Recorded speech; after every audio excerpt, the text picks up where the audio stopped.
Never in my wildest dreams did I imagine that a seemingly ordinary day would turn into one of the most significant moments in my life. I was sitting in class, listening intently to Mrs. Johnson, my English teacher. Suddenly, I realized I had fallen asleep.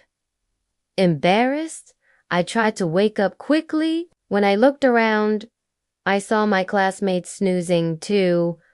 Mrs. Johnson, oblivious to our slumber, continued reading aloud from Shakespeare's Romeo and Juliet. She had a habit of reading passages in different voices, mimicking the characters. As she read, she suddenly stopped, her gaze fixed on me, and she asked, "Who here loves poetry?" I instantly shot up my hand, excited to be singled out. The rest of the class remained silent. "Come on, don't be shy," Mrs. Johnson encouraged. Still, no one spoke. She sighed and said, "Well, then it seems like I'll have a special assignment for someone."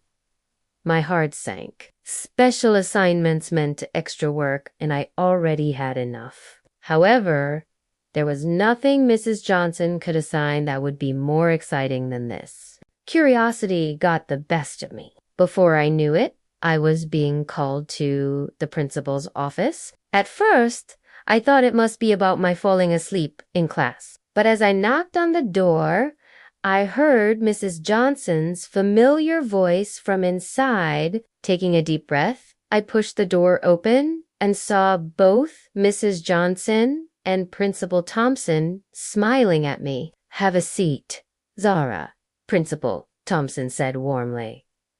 I sat down wondering what was going on. "Mrs. Johnson tells me you're fond of poetry," he said. I nodded, still confused. "Well, Mrs. Johnson is retiring, and she wants to leave something special for the school. She's asking you to take over her poetry club," he explained. I was stunned. "Me?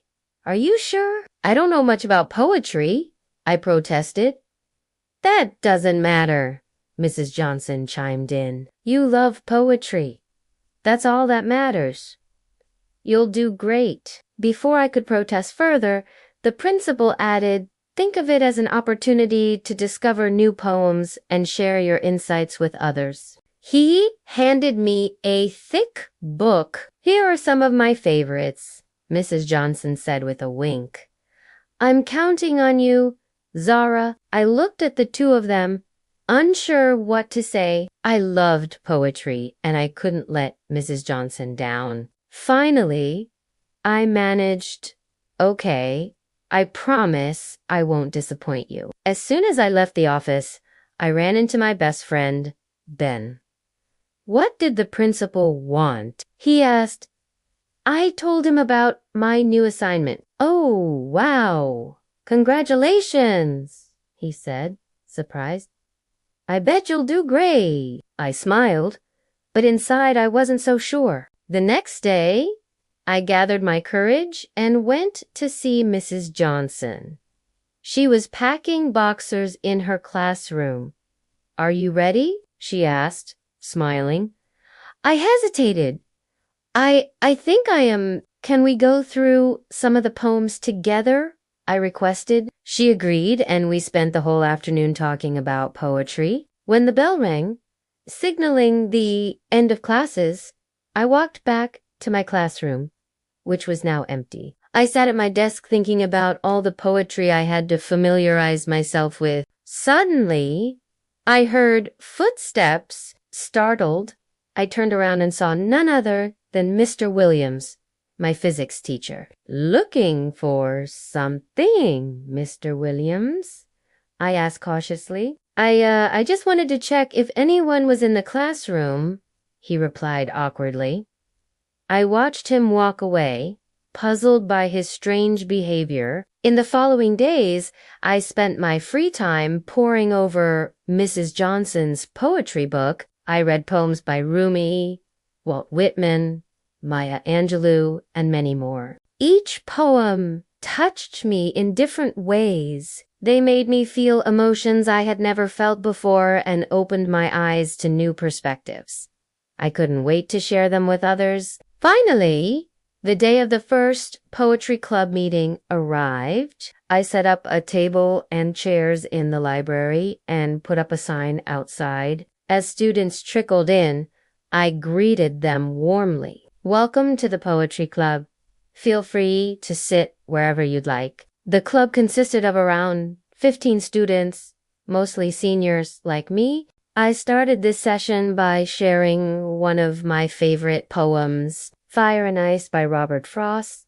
I read, "Some say the world will end in fire, some say in ice. From what I've tasted of desire, I hold with those who favor fire, but if it had to perish twice, I think I know another cause. It would be some disaster of some sort, a human error, probably creeping like a cancer in the guts of things, consuming its host, this human frame. Now, if that ever happens, I am done with it." The students listened attentively. Afterwards, we discussed the poem's meaning and symbolism. Some members shared their interpretations, while others recited lines they liked. I encouraged everyone to participate, but some remained quiet. As the meeting drew to a close, I announced, "Next week we'll explore haiku. Please bring an example of your favorite haiku to share." The students filed out of the room and I began tidying up. I had barely started when someone approached me.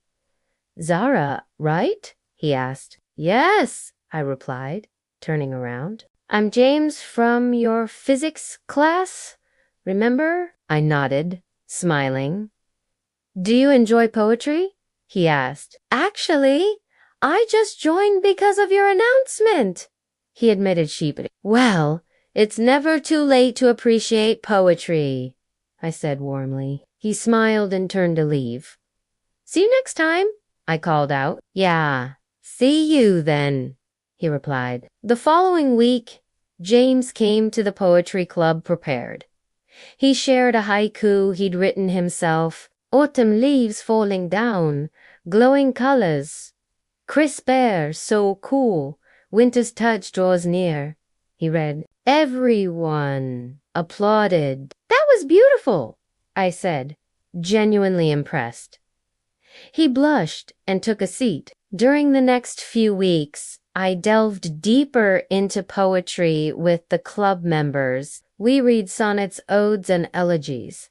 Every meeting was unique and inspiring. I discovered that many students had hidden talents for writing and reciting poetry. James, who initially seemed awkward, turned out to be a gifted poet. His poems often revolved around nature and emotions. He was hesitant to share his work at first, but as the weeks passed, he became more confident. One day, while brainstorming ideas for the upcoming poetry slam competition, I noticed James staring intently at a girl named Sarah.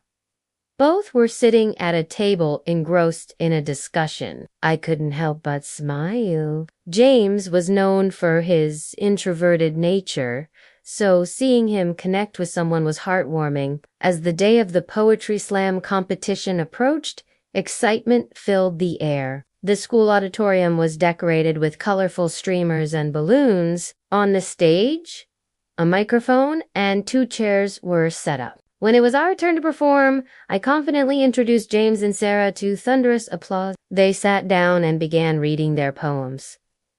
The audience was captivated. James's poem, Whispers of the Wind, spoke of lost love and longing. Meanwhile, Sarah's piece, Unveiling Dreams, celebrated hope and resilience. Together, they delivered powerful performances, showcasing their talent and dedication.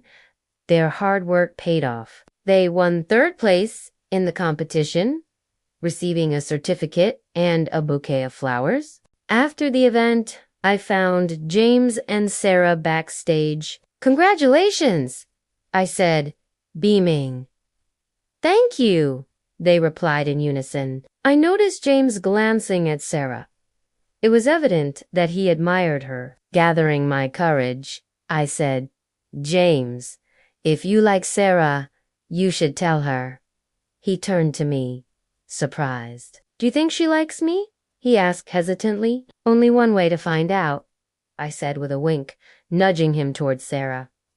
Weeks turned into months, and the poetry club thrived under my leadership. It became a place where students could express themselves freely and celebrate their achievements. Through poetry, they discovered new passions and found their voices. One evening, while packing up after a poetry club meeting, I noticed James and Sarah standing by the window. They were laughing and seemed lost in their own world.